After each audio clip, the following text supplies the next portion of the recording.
we'll have a short panel discussion with few questions, and then we will also open it for the audience in the end.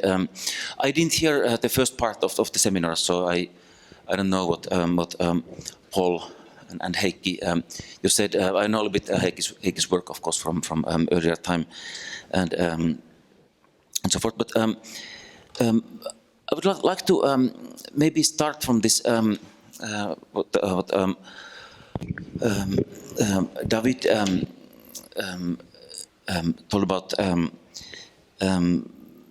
the question of radical and radical visionary projects. We just had one other conference, Re-City, and Madanipour was there. I think some of the audience was also in that other conference, and one discussion, one kind of line of thought that was quite clear in that discussion was that in some sense architecture and planning they have lost this kind of power of being radically visionary. If you look back 100 years, all these modernists had strong ideas of something new, and now very often we talk about just managing the process, and this kind of role seems to be lost. But then it seems that it's maybe not so true. So could you a little bit comment? I mean, this interaction, of course, as a theme, it's very much about really dealing with many actors, negotiating all these dimensions. But do you see kind of openings, possibilities for something really new, providing something fresh, something new, something that's shaking the ground with our tools? Paul, do you want to maybe start? It looks like a little question tailored for me a little bit. For those who were in my presentation, it was kind of like the end question. I mean, just as a recall, I was working for Gary Technologies, and we are not designing marketing tools, but I'm part of the ones that are on the other side trying to make it happen and get it built. So obviously there is a certain complexity from these buildings, which needs some kind of advanced 3D knowledge and geometrical and like fabrication also skills. But then there's also the way that you actually interact throughout what they talk about now. We're not the only ones. Everybody now talks about using 3D models to interact from the architect through the engineers and then all the contractors in order to have more transparency as we design a building and we try to build it. And yeah, to prevent problems that supposedly we just only saw before on site. But if you have everything in 3D in a fully documented model, so supposedly you know better when you have a problem and you know it before. So I guess a key question is not just to say we all dealing on the same 3D model, but it's also to kind of like how you kind of like fine-tune this interface and who has access to what and who's driving this also in a way, which is not that many difference when you have a meeting and there's the project manager or the construction manager who says, oh, please, you help me now, or you change this wall or do this. It just, yeah, we still need both of them. Okay, how about Heikki in this different workshops? Yeah, I thought about Uusi Kaupunki in this case, so the workshop we are doing. So in a way, maybe the radical part there is that somehow, because we come as outsiders to the community or to design the public space with the people, so somehow we are without constraints or without constraints from the place in a way. So somehow maybe that's a radical way of thinking that we don't need to care about all the political discussion 30 years in the past, but we can just say that, okay, we're here now and we will listen to what people would like to be there and somehow also take the experts on that matter who maybe know the political history as well.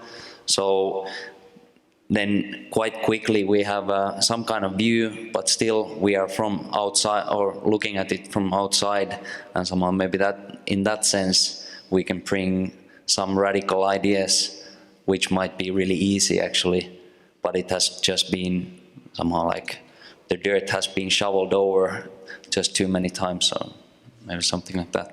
It's out of convention somehow. Yeah, new eyes. I think what the issue is that kind of architects and urbanists started listening too much to people with money, and the problem is that kind of because of that we don't say anymore, and we also don't show anymore that actually we are the experts and we are trained for shaping the environment, for shaping buildings in a physical sense, kind of not in a non-physical sense, and we start becoming an almost like a lawyer that listens to everybody and then makes its own plea, recognizing everybody, and then comes up with an idea that needs to answer to everybody. And I think the only answer that can be for everybody is a compromise. And a compromise is never visionary other than that it addresses all the elements, but doesn't address the idea that creates the bigger picture. So I think that the role of an architect and an urbanist was always quite radical. Or we thought about new movements in society. We thought about how to translate that physically. Currently, we are slaves to money. We are asked to deal with a brief. We're asked to respond to something a developer or a government has thought about already 1.5 years before they even ask you to come in. And if you don't answer to it, you're very often kind of put somewhere at the back of the row and not listened to. If we would all just not conform to that, it would be a very different situation. We would still be able to table our ideas, we would still be able to be radical, and we can still have a debate amongst each other about what actually the right thing would be to do for the physical environment. But we don't. We see each other as competition for that same thing, namely money. And because of that thing, we just don't have the debate, we don't have the ideas, and we don't table them anymore as our profession did for more than 2,000 or maybe even 4,000 or 6,000 years. And in our practice, it's just simply unheard of that we take a brief for granted. That I listened to a project manager of 28, studied real estate management, and telling me how to build a city, or telling me how to translate a program into a building. I will question him until he falls, until he dies, and until I have the moment to table my ideas. And that is what architects are trained for, and that is what we should do. And trust me, the money will come after it anyway. Yeah? Because if your ideas are listened to, if your ideas are taken abroad, you can become rich but not affected. So take your responsibility, keep critical, have the debate amongst each other, you're not competition, and table what you think is the most responsible answer to a question. Don't listen to people that don't know. Wow.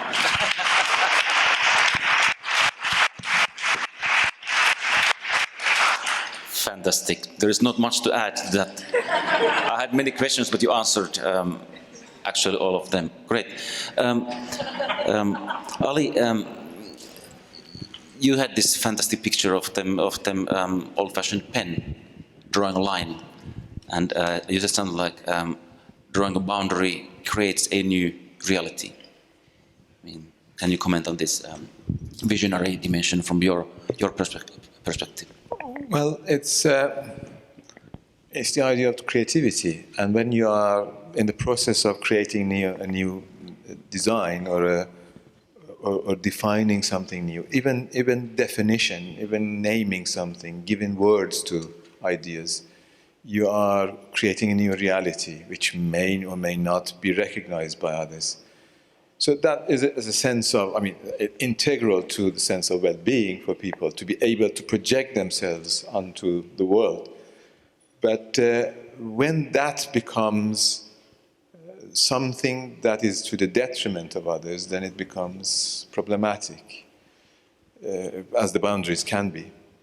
So the idea of I was looking for a picture that would show somebody is doing, because the boundaries are not just there, we use and we create them. We use existing things as a boundary setting exercise. So, for example, types of clothing, types of words we use, types of behavior we have, we use it to define an identity for ourselves. An identity is a process of similarity and difference. I say something, I want to show how I am similar to him and how I'm different from him, and that becomes a process of identity setting. And the defining boundaries is the act of doing that in the identity setting. And that it always has to be open to questioning and when it has a bearing on others, not when it's something I do for myself and nobody gets harmed, but when I have an impact on others, which public architecture has, because it's public art and it has impact on others. In that sense, we have always to be open to questions and to be who is doing what and on what conditions. Yes. I was quite delighted by the distinction or kind of thought experiment you had. I mean, is city simply a collection of private spaces somehow put together, or is city essentially something public, and then the private is in a way shaded away from the public? It's a good question, and I think, David, for you, the answer is quite clear on that. Definitely public seems to be the starting point very strongly. But in these different projects and contexts in Taipei, Moscow, somewhere in United States, Washington, the contexts are quite different. It's not this kind of classical European city with the characteristics. We still are a bit maybe more aware than in the characteristics of developing cities, how do you in a way, let's say, imagine the public and imagine the client? In the case of Taipei, it was very clearly there was this existing fantastic public space that was important for the city. But is there something else than in a way the public use, public space, those people that are in a way at present on the site? Yeah, of course, when you work globally, you will work in contexts that you are not familiar with, and you will see interaction between people that you have never seen before or never have experienced before. And that's also a very important reason why OMA is set up as it is. We don't believe that we can do design for all over the world in our center in Rotterdam and just kind of get photos and get people telling me it's so beautiful and there's a lot of bad food and can you please create a concept? You need to live it, you need to be there, and you need to kind of understand it.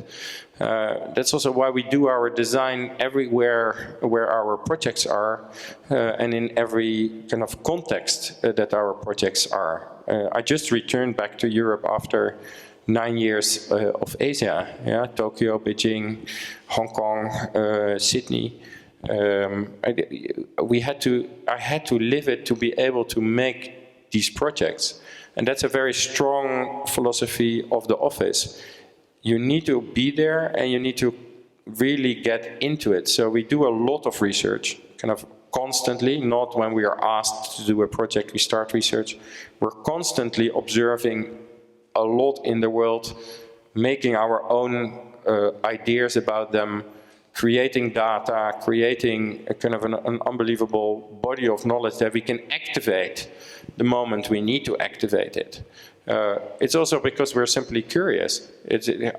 I'm more curious in situations that I don't know than in situations that I know well. And probably our best projects are made in situations that we don't know, and not in the situations that we know so well and see every day. So I think that the responsibility of the context and the responsibility of understanding are at the background and at the base of making the proposals as we do, and also kind of give us the arguments to be radical because we know the arguments and we're not guessing to them. We simply can educate based on them and then kind of make people believe in our dreams. And I think that is kind of how architects and urbanists should act from a perspective of taking a responsibility of somebody else's space. You cannot take on that responsibility if it's not your space. So you need to be able there and you need to be understanding it. Yes, it's great to hear that urban studies and knowledge plays a role. How about Heikki, in your practice? Do you imagine the client somehow beyond the actual group you are interacting with? Can you elaborate on that question a little bit? So just that if you imagine this kind of situation of co-creation, a collaborative design situation, obviously then those who are present, they in a way, they produce the content somehow. But as an architect, do you have some kind of broader visionary, which is going in some way beyond that actual situation? Well, one idea in Uusi Kaupunki is that somehow in the workshops we're listening to the community, but it's still young architect companies taking or creating their tasks and creating their program and even creating the customers or the projects itself. And that's how many of our projects have started. So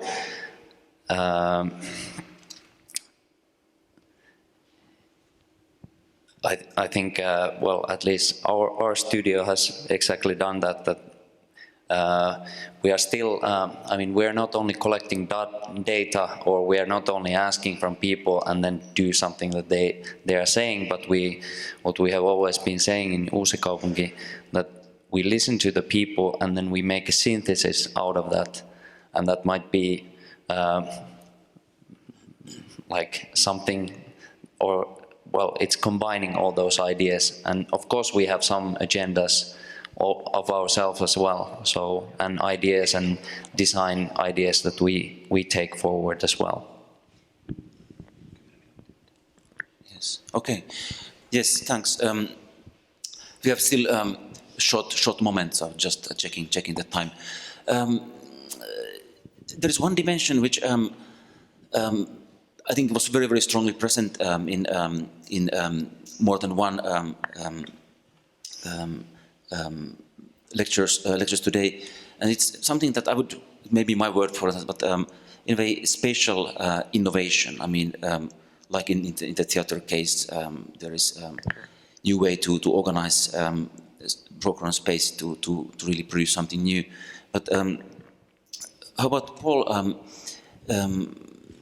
Do you see that there is some kind of, let's say, still completely new domain or territory in geometry, in space, in the kind of one of the core elements of architecture? Well, I'm not. I mean, there's a guy who was French actually. His name is Lavoisier, and he's been saying, he was a scientist, so he was saying, rien ne se perd, rien ne se crée, tout se transforme. Like nothing's getting lost, nothing's being created, everything's transformed. And obviously we all somehow like try to just change things and invent things. But in a way, it's, I mean, there's another word for it. It's like resampling ideas. And I mean, Corbusier was one of the first guys saying, "Oh, I designed Ronchamp. This is like a citation to this church that I saw in Italy."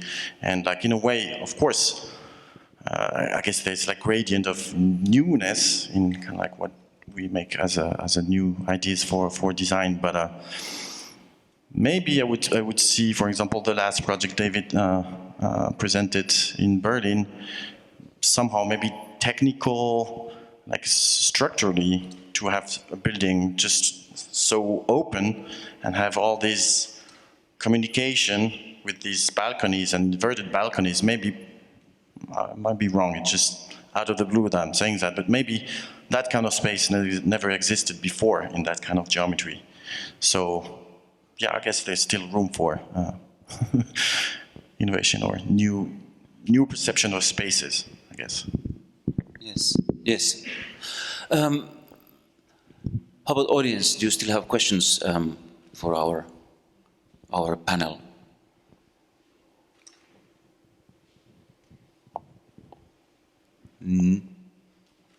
That's very shy.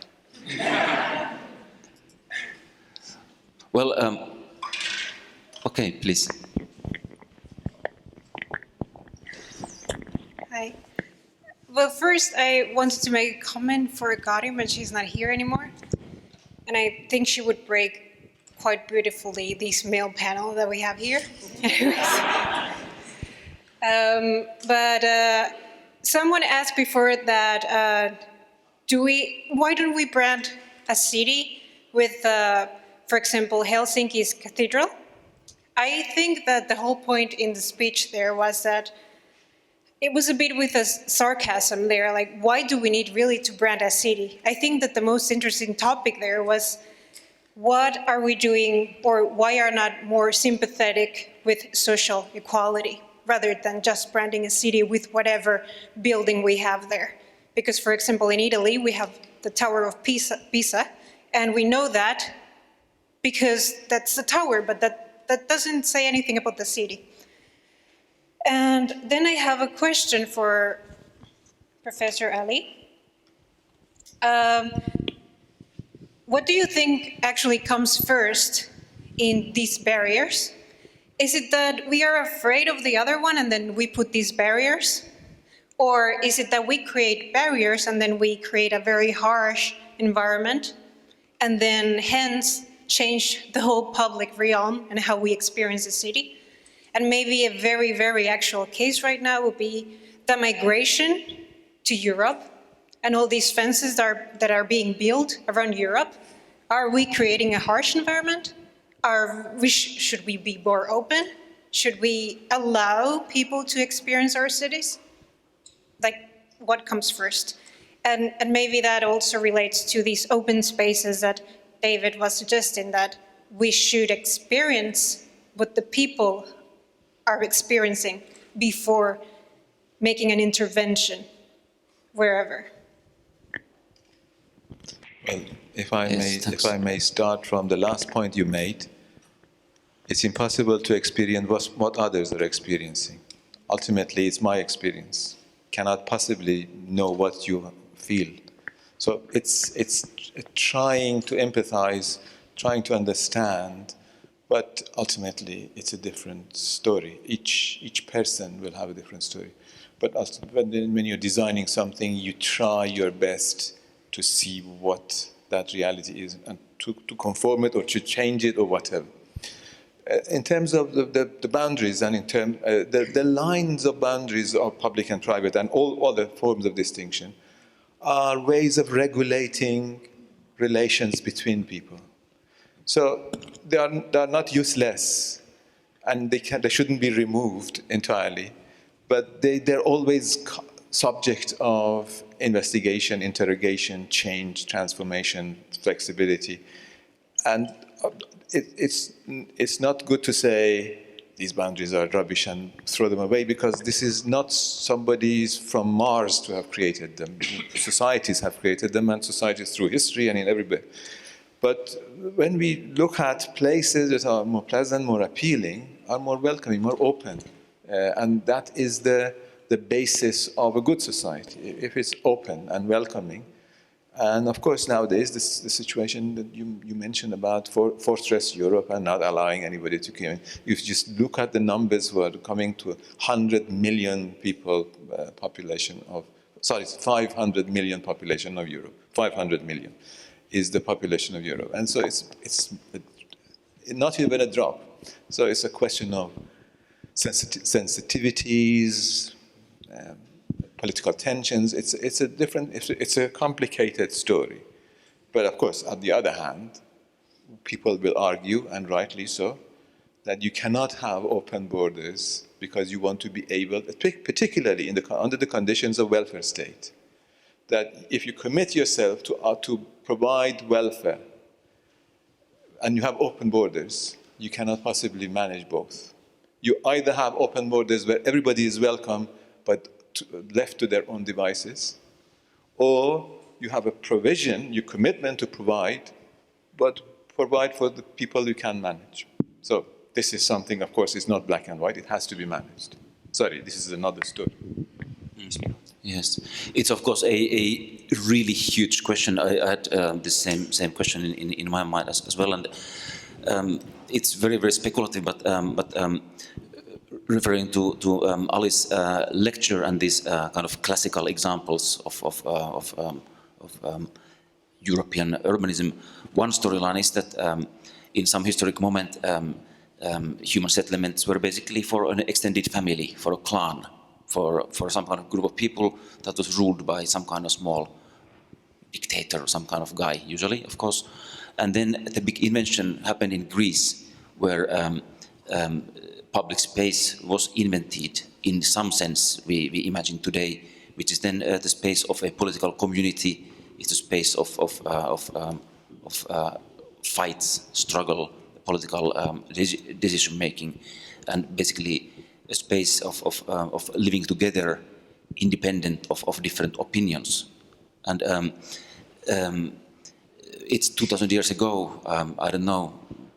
Do Ali and our panel, do you want to comment on that? Are we somehow possibly coming to a new, well, a third phase of urbanism with this very, very big global mobility? And really the question that if we are getting 100 million immigrants to Europe, it cannot be a political community in the same sense it has been imagined for 2,000 years. It's something else. Well, I mean, that question of immigration and the sizes and things, it's a big discussion to have. But I mean, there's no way that sort of numbers can come to any place, from one place to another, because it's just people suggest the possibility of being flooded and all that, but it's not going to happen. But we are not. I mean, we are not. Of course, it's now the world is being more integrated. And people are getting into knowing what the conditions are on the other side of the world, being able to travel, being able to move about. So we are getting a new situation. And what we are having now is urbanization to the scale and size that never in human history has happened. In terms of the numbers of people living in cities, number of people going to cities. Only in China is a scale that dwarfs everything else. In the past 20 years, what happened in China? People moving to these cities, a city like Shenzhen that was a fishing village and now is a city of 10 million, and many of those like. So it's a phenomenon that needs a lot of time to settle down and to understand it. But at the same time, you're not going into full meltdown of everything, because what we are seeing is the aging of the world. So it's not going to continue like that. We are going to have a world which will be, China is suffering from premature aging. And so it's going to change. Demographics is a big discussion. Yes. David, do you want to comment? Please. I think that the problem is that it is all visible. And that we are all kind of communicated about it through perception of people that show it to us. I think it's really nothing else than happened since people are on this earth. Maybe the numbers are a little bit bigger, but kind of people have been on the move at all time, have tried to find places where they can live in the circumstances they want to live. And they created the places where they cannot live anymore themselves too by hitting each other's head in. So I think what we see happening today is not very different than what the Greeks had to deal with, or the Romans had to deal with, or the Chinese in any of their dynasties had to deal with, or wherever. Even the people that lived on the islands in the South Sea were constantly on the move. The problem is we're seeing it now. It's given a perception, very often not our own. And because it's given that perception, we think it threatens us in our existence. Another answer could be, do what they did. They are on the move, why don't I move? Why don't I make space? I think it's a very hypothetical question that people come into your space and create an environment that is then so radical that you cannot live there anymore. Then do the same, just move. And I think that is kind of inside of what we are and how we are in this world together. So the perception is what makes us afraid. But in reality, it's something that happened all time, that happens today, and that will happen in the future. So you better get at peace with it, no matter who, no matter what, and we will cater for it anyway. And maybe it only stops when the Earth is not there anymore. So I would not be afraid. Thanks, Paul. Sure, yeah. Yes. Short. Super short. Okay, try. Now, I was about to say that, yeah, of course, there's a lot of people moving, and maybe it's going to be a question for us architects to, again, like design and build faster to ensure that we can find place for some people to live in or settle. But then again, what is settling? Because I was talking to a friend working for the Red Cross last year, and she was already involved in some kind of like Syrian population moves. So they have to, like in a couple of weeks, just like out of the blue, have temporary housing and build like real cities, like for 1,000 people. And so the big word is always, what is temporary? Because then it's first like 1 year or 2 years, then it's 5 years later, they're still there. So yeah, I guess that's a big question for what do we mean like building for who and for how long? So yeah, I don't know. And myself, I'm not a political refugee, but I live in 3 different apartments in different cities. So I'm also moving, we're all moving. I guess that's what David said. Anyways. Okay, great. Thanks a lot. Thanks for the panel.